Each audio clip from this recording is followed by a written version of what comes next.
Hi everyone, welcome back to my channel for what I predict to be a rather long video. For I am here today to review for you every single book that I read in spring. So you may have noticed that I haven't done a reading wrap up since the very beginning of March when I wrapped up February. I just had a little bit less time to film, so I've had to prioritise what I'm going to film, and I thought rather than filming 3 separate wrap ups for March, April and May, I would bring them all together and review all of the books for you here in my spring wrap up. So there are 14 books, and that is why I suspect this is going to be a long one, but I will try to spend more time on the books that I haven't talked about in other videos than the ones that perhaps have featured in vlogs, and any relevant vlogs where I read the books will be linked down below. So without further ado, let's get into the 14 books I read across March, April and May. So if we travel right back to the beginning of March, I do believe that these first few books were books that I read in my Finishathon vlog, so my vlog for the Finishathon Readathon, which is all about finishing books that you've already started. However, it feels like such a long time ago that I can't remember what I said in that video. The first book that I have to talk about is Bloodlust and Bonnets by Emily McGovern. This is actually a graphic novel, comic book, comical, historical, queer story. It's all of those things. We have some recognisable historical figures like Lord Byron, but then an entirely fictional protagonist named Lucy, who is good friends with Byron and is also potentially interested in joining up with a league of vampires. So Byron thinks they're off to slay the vampires. Lucy, however, thinks she might want to join the vampires because it will allow her all this freedom as a woman in society that she's not typically allowed, and they then end up banding together with another adventurer who is pretty gruff and disinterested and perhaps has a lot of secrets, and Lucy develops feelings for her. So like I said, we've got queer elements. It's very, very funny. I love the illustrations. Emily McGovern has a very, very unique, striking style, and it works really well for the tone of this novel. I love what she did with references to sort of not gothic, but romantic literature of the era, like with Lord Byron, and playing on the tropes of that kind of literature in that time period. That was such good fun, and I did find myself laughing out loud, although I think maybe overall the graphic novel could have been a little bit shorter. It's quite chunky, there's a lot of text, and that can definitely be a good thing, but just in terms of the narrative, some of it seemed maybe a little bit unnecessary. So like for me, it could have been condensed a little bit, and that might have been what pushed it to be that 5-star, but overall I still really very much enjoyed it and would read more by Emily McGovern in the future. We then have an absolute 5-star read, however, and that is Pain and Prejudice, A Call to Arms for Women and Their Bodies by Gabrielle Jackson. So this is a non-fiction title, and it is a non-fiction title that specifically deals with the sort of ingrained sexism within the medical community and medical studies that affects women's health up until today. So we have a little bit of history in this book. We have a little bit of discussion around things like hysteria and the way that women's mental health conditions, women's physical pain was all treated very differently to men's, and separate diagnoses were always sort of looked for in order to sort of explain the way that women felt, and then also the way that women's symptoms were often overlooked because we are so used to attributing the symptoms that are more prominent in men to certain conditions. So one of the things I learned from this book is that although we quite often associate things like heart conditions and heart attacks with men in society, it's actually something that is just as much a danger to women, but the symptoms and the repercussions of that are often quite different. Then of course there is the topic of how women often have a longer lifespan typically than men, but they also are more likely to live with chronic pain, and that chronic pain is often overlooked and dismissed, and that dates all the way back to the idea of hysteria and women sort of making it up. So it very much looks at the practical aspects of how women's pain has been dealt with differently by the medical profession, and how that still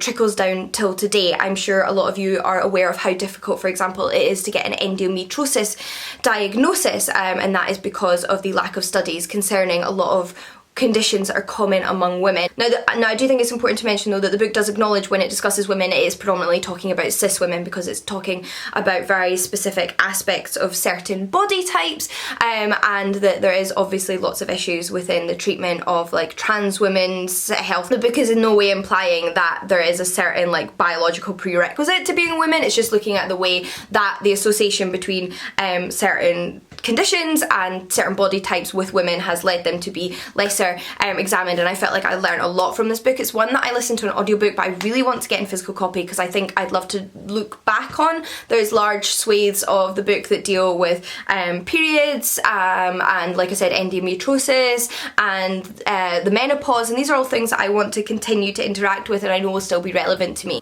And I also found it very encouraging in terms of speaking up myself about my own conditions and not letting my voice be sort of dismissed by medical professionals, as sometimes it has been. I struggle with cervical ectropia, which is something that it took such a long time to have diagnosed, and there was just like a lot of struggles surrounding, and I still feel like I'm learning a lot about it, and I think it's really good to talk about these things, and this is a book that really encourages discussion of these things, but also to sort of make sure that you are not being overlooked because you're a woman, and your pain is not being dismissed because you're a woman. It was really, really interesting and I would highly recommend it. Lastly, I believe for that vlog, I finished When No One Is Watching by Alyssa Cole. This is a thriller slash horror novel. There's definite horror tones within the novel. A lot of people have compared it to Get Out, which I haven't seen but I really, really need to, and I did love Us, so I'm sure I'm going to love Get Out, and I really enjoyed When No One Is Watching, so again, probably will really, really enjoy it. I think it's also been compared to Rear Window, is that what the film's called? But I think the actual Rear Window element of this book is very, very minor. That sort of observing people from across the street through your window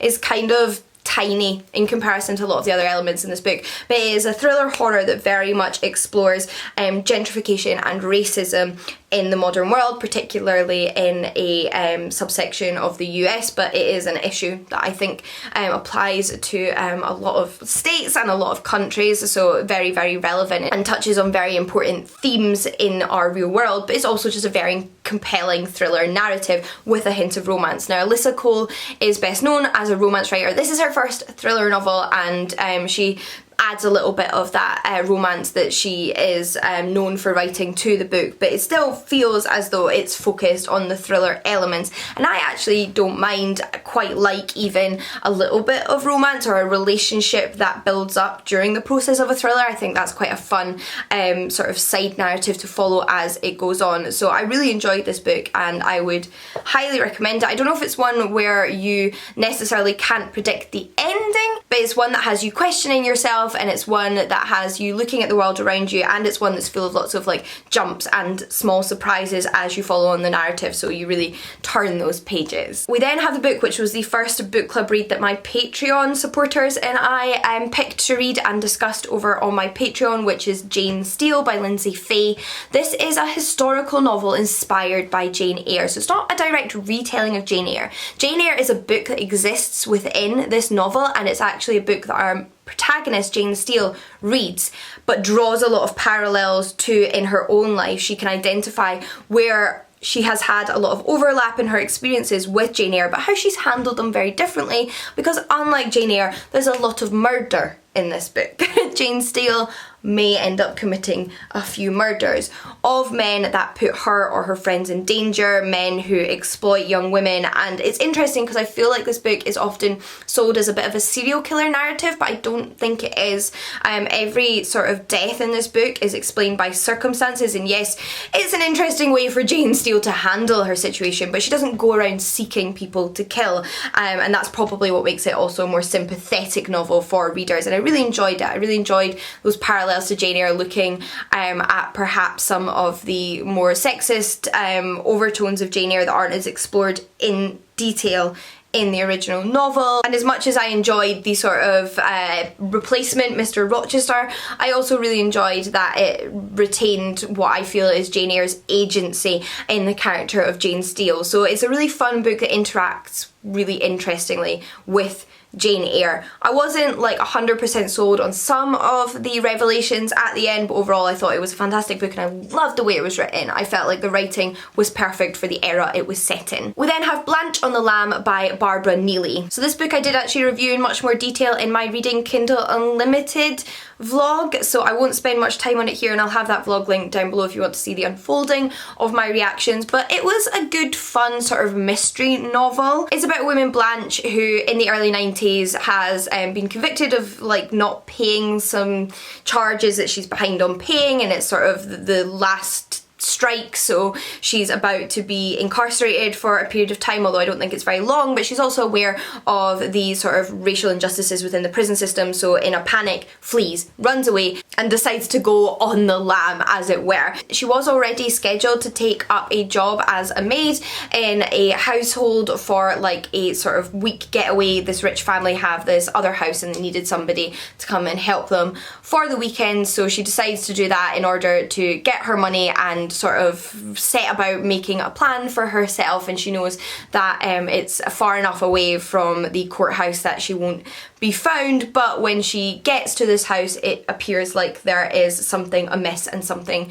going on that isn't quite as it should be, so she ends up pulled in to solving the mystery. Like, the plot line isn't always that believable in this book. I really like the character of Blanche. I think she is such a strong, fully rounded and fully realised character, and she is what holds the book together, but the plot and the mystery is sort of middling, if that makes sense. So the book as a whole is fun to read in terms of Blanche's story, but it's not necessarily a book that I would recommend to go and read because you want a really compelling mystery, if that makes sense. Then we have Hollowpox, which is book 3 in the Trials of Morrigan Crow by Jessica Townsend. This is a middle grade series that you've probably heard everyone wax lyrical about at this point because it's had tons of hype, both from younger and older readers, and I very much agree with the hype. I adore this series. It's like a 5-star series for me. It's one of the middle grade series that I've enjoyed the most as an adult. I think it still has tons to offer adult readers, although it is obviously excellent for children as well. There is just so much world building to this series, so many characters, so many sort of fun layers to sink your teeth into, that it all really comes together and you get completely absorbed in the mystery. In terms of the plot of this one, I can't say too much without spoiling the previous 2 books, but what I loved is that I feel like at the beginning in particular, the author really picked up on some of those darker themes that she hinted at in book 2. One of the things that surprised me about book 2 compared to book 1 was there was a lot of dark moments. Like, there was some serious and dark moments in book 2, and I felt like there was some really serious and dark moments in book 3, and also some very creepy imagery. I swear, if Jessica Townsend chose to write adult horror, I would be the first to pre-order that book, because there is so much potential in her writing to create a really creepy atmosphere, and she does it in a very child appropriate way in her children's books. But like I said, I can see the potential for her to write adult horror if she ever chose to. These books are tons of fun. They're about Morrigan Crow, a young girl who is cursed to die on her 11th birthday, but is instead whisked away to the magical world of Nevermoor, where she has to take part in these trials in order to become part of the Wondrous Society, and you have to have a special skill to become part of this Wondrous Society, but she doesn't understand why she's been chosen or what her special skill is until much later in the book, so I won't give that away. However, great fun. We then have Trick by Natalia Jaster. This is the first in the Foolish Kingdom series, which is and is not a historical fantasy series. I expected this to be fantasy, but it doesn't actually have any magic. It feels like a fantasy world of 4 kingdoms. We have the spring court, the summer court, the autumn court, and the winter court. We have this medieval-esque sort of world building. We have this interesting political system, but no magic. So I just think that's worth bearing in mind. However, I don't think it takes away from the book at all. I think it gives you a lot of those fantasy vibes if you like reading that kind of fantasy, but without there being any magic, just it's sort of set in another world. It is also a romance novel, and we have two protagonists in this book. We have Poet, who is the court jester at the spring court, and then we have our princess from the autumn court, who is currently visiting the spring court with her mother. At first, their relationship is a bit of an antagonistic one. They definitely rub each other up the wrong way, but they're also very curious about the other one, and they end up learning more about each other than either of them ever expected to, and being drawn into one another's lives. And Poet has secrets that he doesn't want anyone to know about, but ends up having to share them with our princess, and through that they bond and they find in one another a kindred soul. And I really enjoy the development of their relationship and their romance, and through their relationship they also become embroiled in trying to right the wrongs of their kingdoms, because this is set in a world where there is very, very heavy discrimination and forced servitude of people with learning difficulties and specific types of disabilities. So I do want to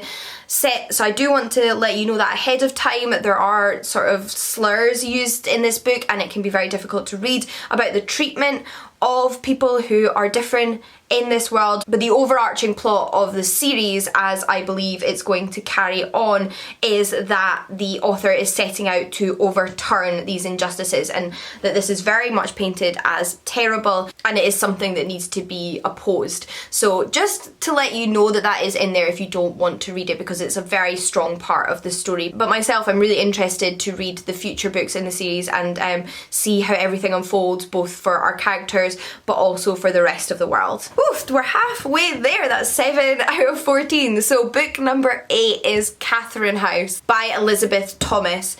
This is a dark academia book with very mixed ratings, but I actually really enjoyed this one.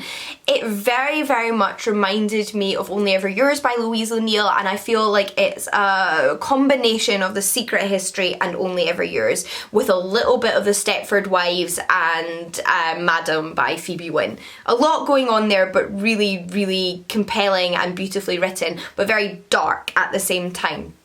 It is set at this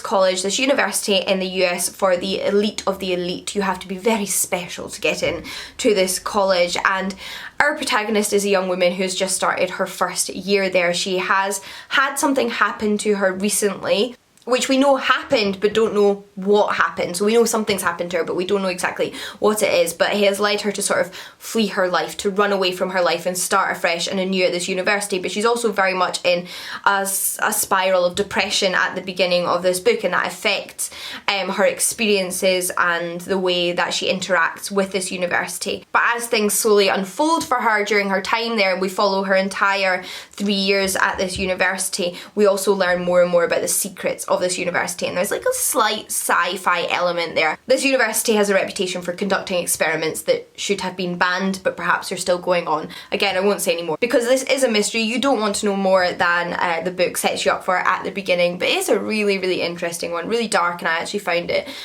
quite a compelling page turner. Now, there is 3 sections in this book, year 1, year 2 and year 3. I definitely think years 1 and year 3 are much more compelling, and it has a little bit of a lag in the middle, which reminds me somewhat of The Secret History, because that for me was a book that slumped somewhat in the middle but picked back up again at the end. So I definitely think it is one that's worth persevering with. We then have The Drowning Eyes by Emily Foster, which I read for my reading the lowest rated books on my TBR video, and I enjoyed this one. Again, it's not like the best Tor novella, as this is part of the Tor SFF novella series, but it's not a bad book. It's definitely well written and had me interested enough in the author's writing to check out more by her in the future. It does perhaps try to fit too much in to a short narrative though, and have too many perspectives. I think with novellas it's very hard to maintain multiple perspectives, and this book perhaps could have done with just being one sole perspective, and that's I think what would have made the big difference in it. It is about this young woman, however, that is a weather maid. She can control the weather, and she is on a mission. She is sort of on a secret mission that ends her up on this ship with this group of sailors who need money, so end up taking her money in order to transport her up the river, but that also ends up embroiling them in her secret mission. It's a short fantasy novella, so I don't want to say more than that because it would pretty much give away everything that happens, but it's really interesting, and I loved the magic system in particular in this book. I loved the magic system, and I thought it had a really excellent sort of balance between light and dark, and the way that it could be a little bit gritty and dangerous. So that was very, very fun. I just kind of wish it had been one perspective solely. I then read another novella which was a historical romance set in the early 1900s, and that was How to Talk to Nice English Girls by Gretchen Evans. This one pretty much delivers exactly what it says it's going to on the tin. It is an early 1900s romantic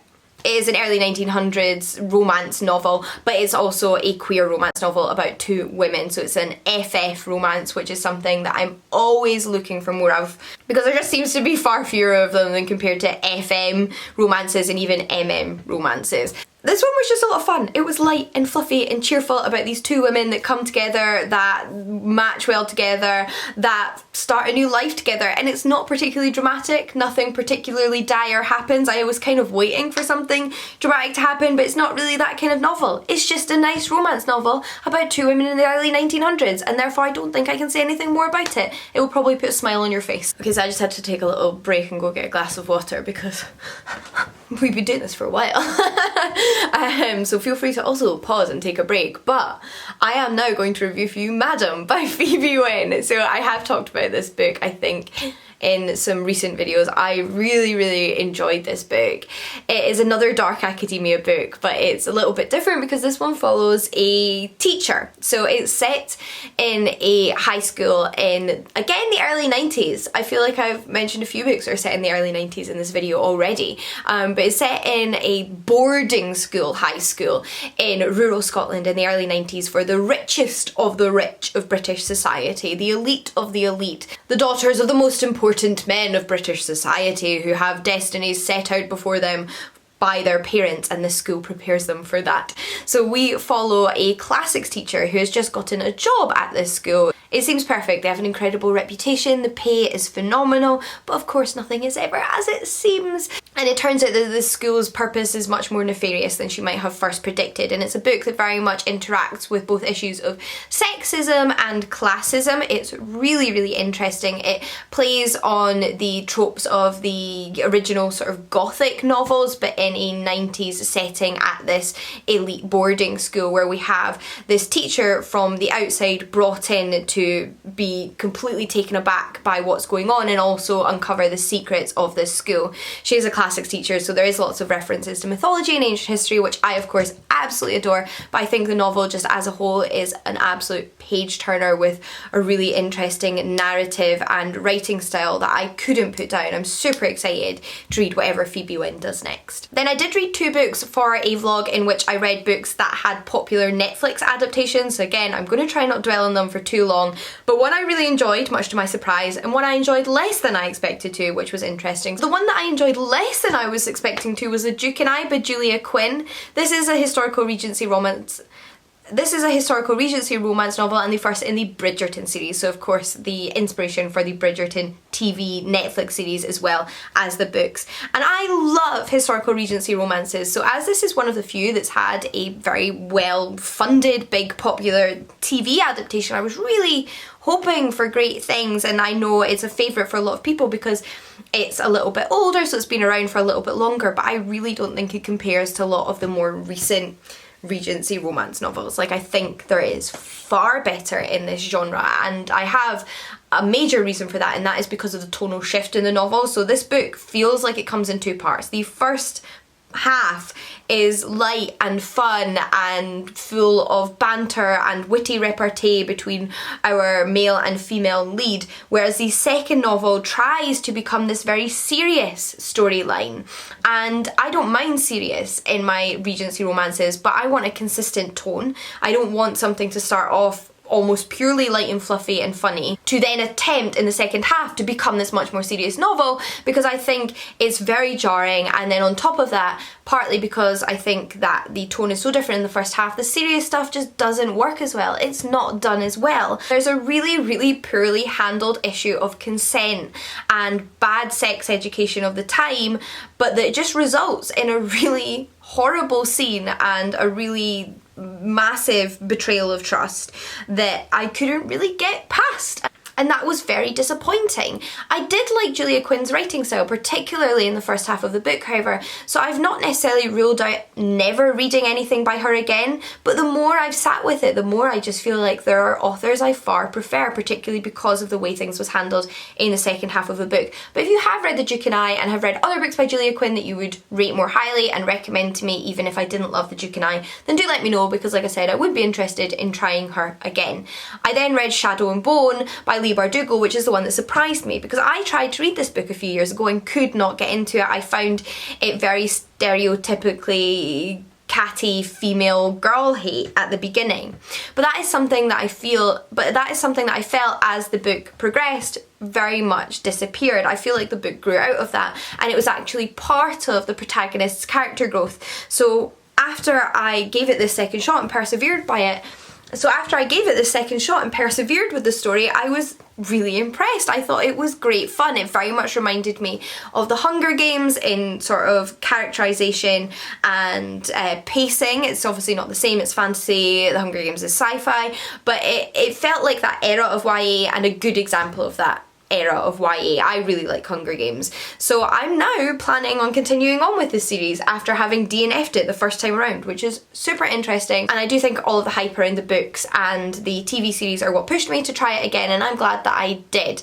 I also think the book itself does such an incredible job of depicting abusive relationships, the manipulation within an abusive relationship, the way that you can get dragged down into sort of seeking out the best in someone who is actually treating you quite abusively, and all of that is done so well. It's such a great analogy. So given that that was something I thought was so well done in this book, I do find it a little bit sad how much that abusive relationship is then romanticised online, but I also kind of understand why, because of the fact that we so often allow abusive relationships to continue in reality. So is it any surprise that people have almost romanticised it in this book? But that's something I definitely talk about in more detail in the video I filmed where I read these books, and I don't think I have time to talk about it in detail here. However, definitely much better than I expected, enjoyed it much more than I was expecting to, and definitely plan on continuing with the series. The last book for this video, however, yes, we have reached the final book, is Rules for an Unmarried Lady